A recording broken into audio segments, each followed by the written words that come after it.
Bonjour, bonjour chez vous, c'est Immaculée Molmol pour le compte de Immaculée Light Access sur YouTube. Il a en sigle et ILA en anglais. N'oubliez pas, en nous suivant, d'aimer, de partager et de vous abonner sur notre chaîne YouTube Immaculée Light Access, comme je venais de l'insinuer. Et en le faisant, n'oubliez pas de cliquer sur la sonnette qui est à droite de l'écran pour des notifications. Voilà, que mon Dieu vous bénisse. Et mes bonjours à vous, mes frères et sœurs africains et africaines, partout où vous êtes. Je vais citer donc Kinshasa, Democratic Republic of Congo, Congo Brazzaville, Bénin, Togo, Lomé, les Chinois en Côte d'Ivoire, Abidjan, Yamoussoukro, je veux dire Cameroun, Douala, Yaoundé, Sénégal, Dakar, Guinée, Ghana, j'ai oublié j'ai cité Gabon, Libreville, oui, je crois que c'est fait.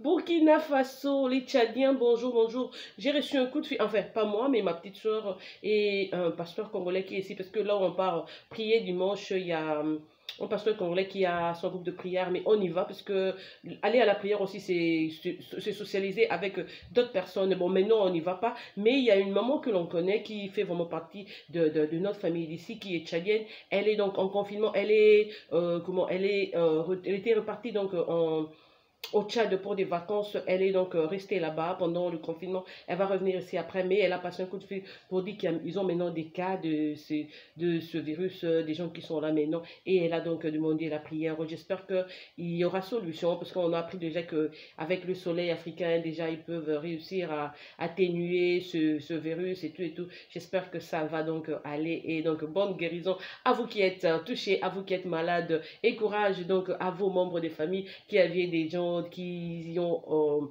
été victimes donc de cela. Que mon Dieu vous bénisse de partout où vous êtes. Voilà, voilà, aujourd'hui je suis là. J'ai pas un sujet typique du genre sérieux, parce que comme je vous dis, moi j'aime la bonne humeur, j'aime vraiment rire, j'aime être j'aime être de bonne humeur. Donc chaque jour de vie, je me dis que c'est une bénédiction, c'est une grâce. Quand si tu es réveillé, tu as ouvert tes yeux, tu es en bonne santé, tu n'as pas mal et tout, raison d'être content et contente, raison de louer Dieu, raison d'avoir donc le sourire devant.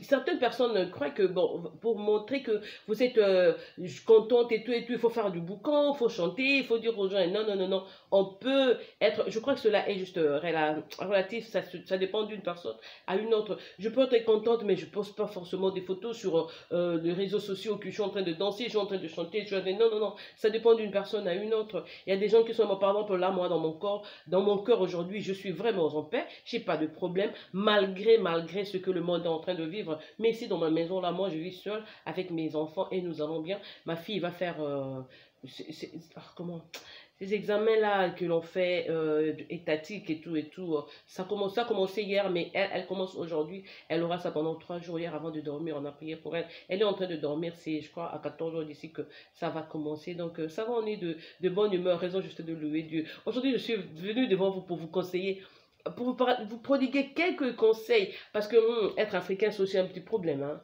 On a du mal à comprendre certaines choses. Quand on regarde les autres cultures, on dit, bon, bah, ça c'est leur façon. Et nous aussi, on est fiers de dire, non, c'est notre culture. Mais peut-être que certaines choses doivent un peu changer. Je vais vous raconter l'histoire d'une famille. La famille est une famille africaine congolaise qui habite donc à Londres, en Grande-Bretagne. Ils sont là vraiment, les membres, ils sont nombreux. Je crois qu'ils avaient leur oncle qui était là, qui avait voyagé, les nièces, les cousines, ses soeurs, ses cousines-là, les nièces avaient des enfants. Ça fait vraiment tout un clan qui vit là-bas à Londres. Et il y a quelques années, c'est la famille du feu monsieur Claude Wonga, qui était chanté par Ferregola, qui est décédé. On l'appelait le banquier, il travaillait à la banque et tout, lors de son décès. C'est un homme qui avait beaucoup travaillé pour sa famille. Et il a tellement aidé ses nièces, ses cousines et tout. Chéri à sa femme, ils étaient très bien. Quand il est décédé, c'était vraiment la tristesse dans sa famille. Je crois même qu'ils avaient un mariage qui devait se dérouler en famille, mais ça coïncidait exactement avec la mort de leur oncle. C'était un peu la tristesse dans la famille. Alors, le jour de l'enterrement, comme c'était il y a quelques années, il y a 2 ou 3 ans comme ça. Le jour de l'enterrement, ses nièces chéries et cousines ont dit non, non, mais voilà, on aimerait aller donc au cimetière ensemble, on va louer une limousine et tout. Et elles ont mis l'argent ensemble, elles ont donc loué une limousine. Donc en route vers le cimetière, après je crois le funeral home, vers le cimetière en route, elles étaient là en train de crier, elles pleuraient, elles n'arrivaient pas à accepter le départ de leur oncle et tout et tout. C'était tellement triste dans la voiture. Le chauffeur de la limousine carrément, il tourne un peu le volant, il parque à côté. En pleine vie, il leur dit, mais vous les Africains, je ne sais pas ce qu'il y a dans vos têtes. Est-ce que vous me voyez? Est-ce que vous me considérez que je fais partie de ce... comment je peux appeler ça? Que je suis avec vous en ce moment si nous sommes tous en train de nous rendre au cimetière. Qu'est-ce que vous avez à crier comme ça dans mes oreilles? Qu'est-ce que vous avez à pleurer comme ça? Depuis vos moments vous ont mis au monde jusqu'à aujourd'hui, vous n'arrivez toujours pas à accepter la mort. Si on vous demandait de rester à vie éternellement, vous savez comment la peau là, comment l'homme va devenir? Vous serez transformé en écorce d'arbre. Mais la mort c'est quelque chose de normal. Il faut l'accepter. Le monsieur n'a pas rendu l'âme aujourd'hui. Ça fait quelques jours, ça fait à peu près 5 ou 6 jours déjà. Donc depuis lors, vous, chaque jour, vous pleurez comme ça. Mais arrêtez, arrêtez, vous allez me tuer là. Et puis après, vous allez vous rendre à l'hôpital, vous avez développé l'hypertension ou l'hypotension, des maladies cardiaques, vous commencez à mourir de AVC. C'est vous, c'est comme ça que vous pleurez, vous les Africains. Mais franchement, vous exagérez. C'est pas sérieux. Ben, il faut me considérer, à force de pleurer comme ça, vous commencez à me rendre aussi triste. Moi, ça, c'est mon boulot. Vous aviez payé l'argent, on m'a demandé de venir vous amener au cimetière. Et vous êtes en train de crier comme ça en pleurant. Mais non, là, c'est la tristesse qui est en train de m'envahir. Je commence à me sentir aussi tellement triste, hein. Je commence à penser aussi aux gens que j'ai perdus et je suis vraiment sur le point de commencer à pleurer avec vous. Si je pleurais, les larmes coulent de mes yeux et tout, comment je serais capable de vous conduire au cimetière? Et si je mettais toutes mes émotions sur moi et que je devienne incapable de vous conduire au cimetière, comment ça va se passer? Calmez-vous un peu, ça ne va pas. C'est comme ça que vous pleurez même chez vous, même partout. La personne est morte il y a 4-5 jours. Vous avez pleuré dans lundi, mardi, mercredi, jeudi. Et aujourd'hui, le jour de l'enterrement, vous êtes en train de crier comme ça, pleurer comme ça. Ça ne va pas, ça ne va pas. Il y a quelque chose qui est anormal. Alors elles se sont regardées, elles ont dit, hey. Donc on a mis mal à l'aise ce pauvre chauffeur. Et il leur a dit, bon, je vous laisse 2 minutes, calmez-vous, remettez-vous et tout, calmez vos esprits, comme ça on va continuer. Alors elles se sont regardées, elles ont eu honte, elles se sont tues carrément et après le chauffeur donc a pris le volant et les a amenés au cimetière où le feu Claude Wanga donc repose jusqu'à aujourd'hui. Mais pour ce chauffeur-là, c'était étonnant de voir les Africains. Quand je vivais, je sais pas, je crois que j'étais à Atlanta, j'étais tombée sur le travail d'un Américain, un Américain qui avait fait des recherches sur la façon de pleurer des Africains. Et on avait conclu que en pleurant, notre façon de pleurer nous rend mauvais service paquet. Parce que jusqu'à quand on le fait là, on crie, peut-être qu'on va impressionner, peut-être c'est vraiment le souci, on est tellement dérangé. Alors eux, ils sont étonnés, ils disent, mais est-ce que leur façon d'accepter la vie ou leur façon de vivre est différente de la nôtre? Pourquoi ils montrent trop de souffrance comme ça quand quelqu'un part? Et qu'est-ce qui manque chez nous? Non, on a dit depuis le temps, l'homme blanc a compris que quand quelqu'un meurt, la mort c'est quand tu es en vie, que tu acceptes, tu dois l'accepter. Parce que Dieu t'a créé, il t'envoie comme ça dans un voyage, tu viens sur terre et tout, tu vas enjoy ce qui te plaît et tout, tu suis et le jour venu, il va te récupérer. Mais le voyage sur terre, c'est un voyage éternel. La même âme reviendra ici. Donc les blancs mentalement savent déjà que tu peux, du jour au lendemain, tu peux perdre quelqu'un, mais ce n'est pas la fin du monde, la vie va continuer. Alors quand ils nous voient, nous lamenter, crier, il y a des gens qui se mettent par terre, tourner à même le sol et tout, ils sont vraiment étonnés. Alors le monsieur, il avait conclu sa thèse disant que la façon de pleurer des Africains nous amène beaucoup de maladies, ça développe beaucoup de symptômes en nous, c'est même à la base de... Vous savez quand on dit que si vous regardez... comment je dis les statistiques, les noirs, ce sont eux qui meurent plus de AVC, d'arrêt cardiaque, d'hypertension et tout. Parce que nous, on n'accepte pas certaines choses. Donc, il y a quelque chose en nous qui fait que nous ne puissions pas accepter la mort comme telle. Et en pleurant, quand nous perdons les gens proches de nous, nous développons autant de maladies en nous qui pourront nous coûter. Donc, après, le conseil est que l'on doit considérer, je ne demande pas vraiment aux gens de changer de façon de pleurer, mais peut-être qu'il faut prendre ça aussi en considération parce que tu veux vivre longtemps. Tu veux peut-être arriver à 100 ans, 90 ans, 70 ans et tout. Ça dépend de ta santé. Mais quand quelqu'un meurt aussi, on doit accepter que la mort est normale. La mort est normale, ça existe. Tu vis aujourd'hui, il y a des mamans qui perdent des bébés juste à la naissance. Moi qui vous parle, j'ai perdu ma maman, j'ai perdu mon frère aîné chéri. Mon frère aîné qui était mon papa, parce que j'ai vécu en Afrique du Sud, j'étais installée à Djouma, mon frère était à Johannesburg, il me faisait des virements bancaires comme ça. Il suffisait d'un petit coup de fil, l'argent venait. Et c'est lui qui s'occupait même de toute la famille et tout. On l'avait perdu brusquement. Brusquement, et quand il est mort, moi je venais de New York pour Kinshasa, il y avait donc la veille, un jour après, et j'ai parlé avec lui. Donc quand il est mort, on m'a dit qu'il a fait cette crise-là, il est mort. J'appelais même sur son cellulaire pour vérifier seulement, et juste entendre ce voicemail. J'ai passé des années de crise. Pour surmonter, c'était impossible. Alors je suis devenue vraie belle. J'ai dit, Dieu, pourquoi nous on prie, on est d'une famille chrétienne. Comment, combien? Et puis mon frère là qui était décédé là, c'était un bishop. C'était le choc dans la famille. Mon papa est devenu muet. Il était dans sa chambre enfermé. Il ne voulait même plus ouvrir les yeux. Il ne voulait même pas rencontrer les gens. On était tellement choqués. Mais en fait, il fallait voir les gens. Jusqu'aujourd'hui, moi, je n'ai jamais regardé les vidéos de je ne regardais pas de ces funérailles. Le corps qui devait venir de l'Afrique du Sud, arriver à Kinshasa, à Ndjili, quand on avait juste vu l'avion apparaître du ciel. L'atterrissage, on a sorti le corps et puis aller tout ça, conduire de l'aéroport jusqu'à la cité Mobutu, là dans la résidence pour pleurer. Je vous dis que c'était difficile, la chose la plus difficile qui me soit arrivée. Et en fin de compte, j'ai commencé à condamner Dieu. Puis j'ai dit, bah, c'est quoi cette histoire aussi? Il a laissé les enfants. Si c'était son destin, si son parcours devait s'arrêter à 55 ans, comme c'est devenu, on doit seulement l'accepter. Mais c'était la tristesse dans la famille. Jusqu'aujourd'hui, en fait, peut-être, quand même citer son nom seulement me fait pleurer. Il y a des chansons qui jouent à la radio ou de la musique congolaise que je ne sais pas écouter, je ne sais plus écouter parce que c'était ses chansons préférées. Ça nous rend triste. Mais vraiment, si vous acceptez Dieu et tout, comprenez aussi que la mort, c'est quelque chose de normal. C'est pas parce qu'on te dit que la personne là est morte, voilà, tu viens là, trop triste avec la mort. Vous savez, en Afrique, là, il y a des gens qui pleurent, la mort coule, la salive, d'autres jettent les habits et tout. Quand j'avais perdu ma maman, j'avais trouvé de force comment. On l'a enterrée et on était parti faire des petites courses, je crois, 2 ou 3 jours après l'inhumation de ma maman. Chemin faisant, on avait pris un transport comment on dit, public. Donc sur Victoire, là, on voit 2 jeunes filles, moins âgées que nous. Elles avaient à peine 16 et 14 ans.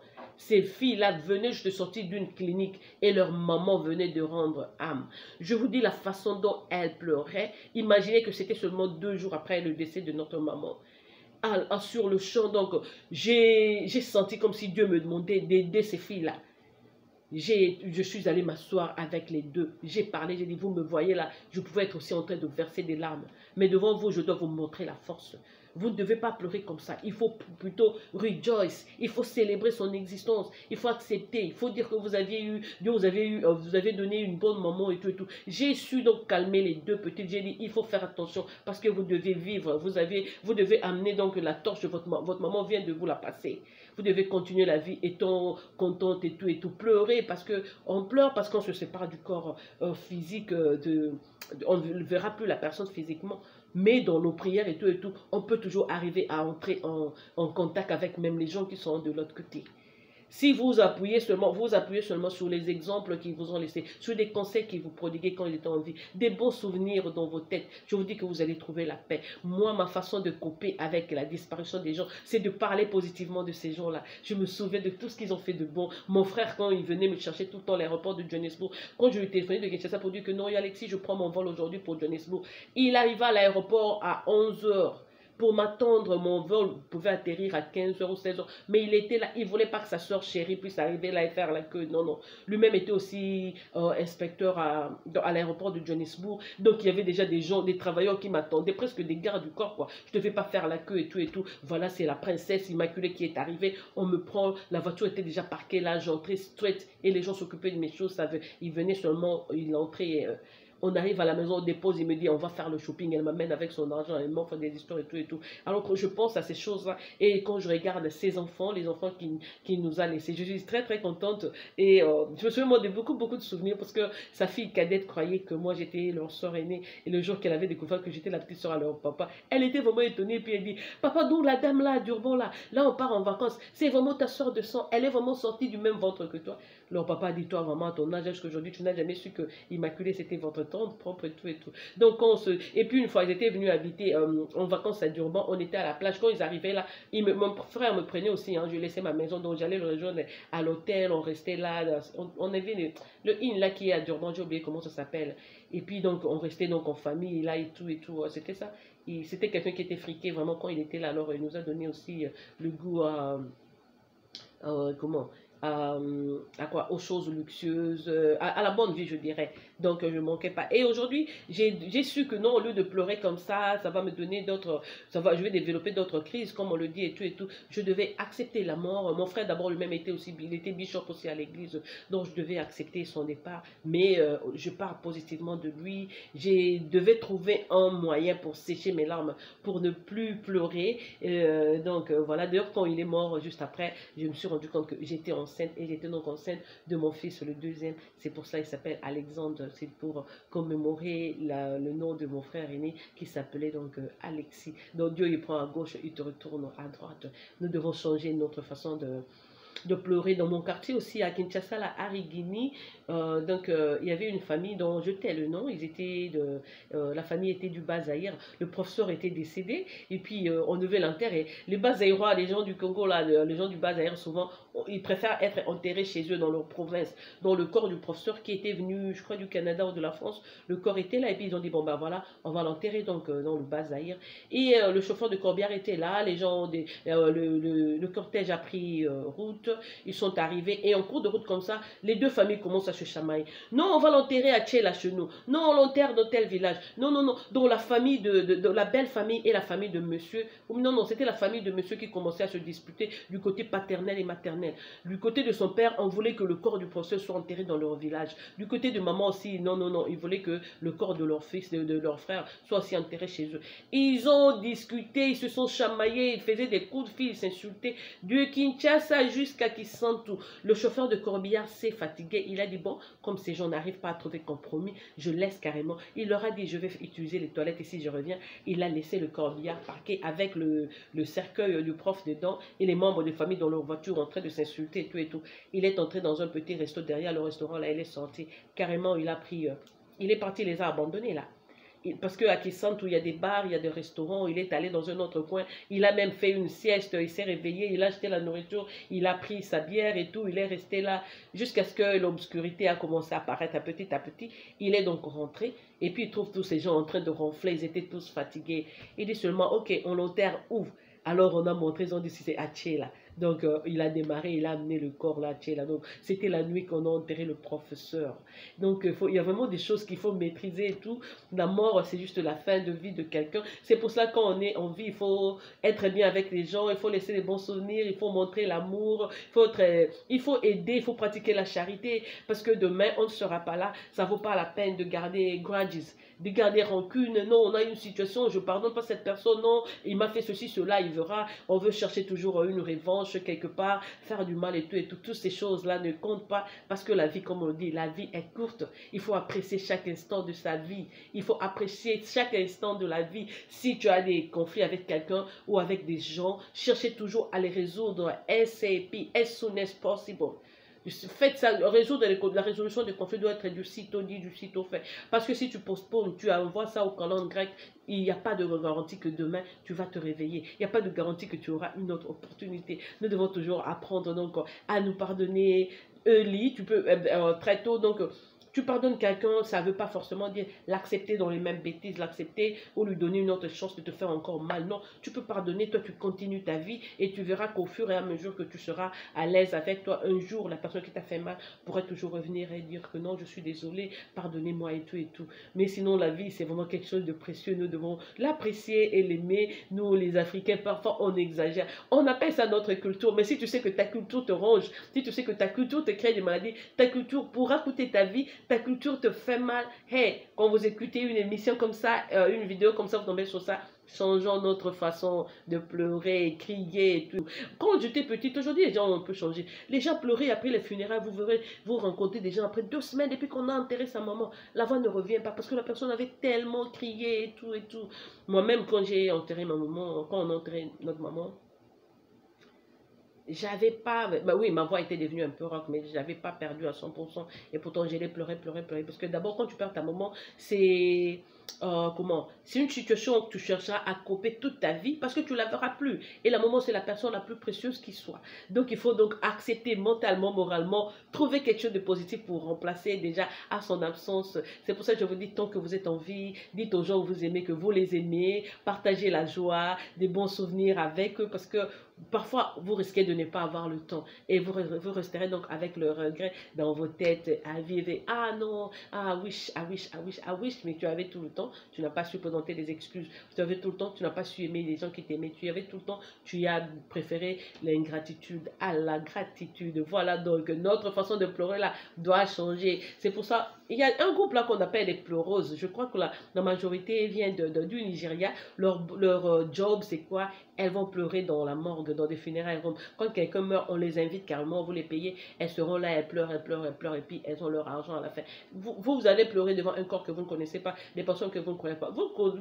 Qu'est-ce qu'elles utilisent? Et justement des souvenirs des gens qu'elles ont perdus. Ah, il a perdu mon papa. Je vais penser au jour de l'enterrement de mon papa, comme ça va me donner des larmes et tout et tout. C'est un peu ça que ça se passe. Donc notre façon de pleurer aussi doit changer. Il y a beaucoup, beaucoup de changements qui doivent venir en Afrique.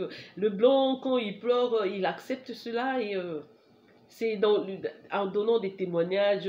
Si vous allez dans leur maison, vous allez voir dans les albums, les photos sont là, on met un oiseau blanc, la photo est là, soit on met des ailes angéliques et tout, parce qu'on sait que la personne est de l'autre côté, mais fièrement on va préserver les photos et tout. Ça ne vaut pas la peine de continuer à pleurer, pleurer, pleurer, trop pleurer, et puis après vous développez la maladie.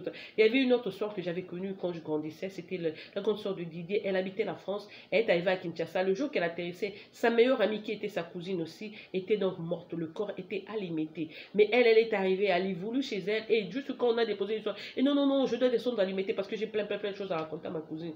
Le frère Didier faisait des manœuvres, c'est Didier qui devait la conduire. Puis en fin de compte, on lui a rien dit. On l'amène seulement jusque-là alimenter, et elle est arrivée juste devant le corps de sa cousine chérie. Elle est tombée, elle est aussi morte. Donc la famille s'est retrouvée avec deux corps en même temps. Donc nous devons changer notre façon de faire, notre façon de faire. Voilà, c'est votre soeur Immaculée Mollement qui vous aime, vous apprivoise à outrance. En tout cas, la vie est belle. Apprenons à l'apprécier, apprenons à changer ce qui est mauvais, adoptons des habitudes positives, ce qui est bien et apprendre ce qui est mauvais. Et donc, à laisser. Voilà, je vous aime de tout mon cœur. Aujourd'hui, je vais manger la tiéké au poisson. C'est ce que je vais manger aujourd'hui. Voilà, je vous aime beaucoup. C'était votre soeur Immaculée Mollement qui vous aime. Vos chouchoutes et vous apprivoise donc à outrance. On va se retrouver après avec une autre vidéo. N'oubliez pas de partager mes vidéos, vous là, mes peuls, où êtes-vous? Où êtes-vous? Envoyez-moi d'autres soeurs et frères, partagez les vidéos parce que j'ai vraiment hâte d'arriver à 1000, comme ça on va commencer à faire des lives. Comme je vous le répète sans cesse, YouTube change chaque instant et tout et tout. Mais non, vous savez, je pourrais être là devant vous, on fait des lives, parce que quand on fait des lives, il y a des questions, on va causer et on va partager notre sagesse ensemble. Mais faire juste des vidéos comme ça fait du temps. J'ai déjà 100 vidéos, mais jusque-là, on n'arrive toujours pas à atteindre le niveau souhaité. Donc, en tout cas, partagez la vidéo, invitez plus de gens à nous rejoindre. Ici, c'est la positivité, c'est la famille, c'est l'échange des idées et tout et tout. On est en train de constituer une famille positive pour l'Afrique. On va essayer de changer nos jeunes gens qui grandissent avec la haine, sans raison aucune. Voilà, donc passez une excellente journée chez vous et que mon Dieu vous bénisse encore une fois de plus. Au revoir.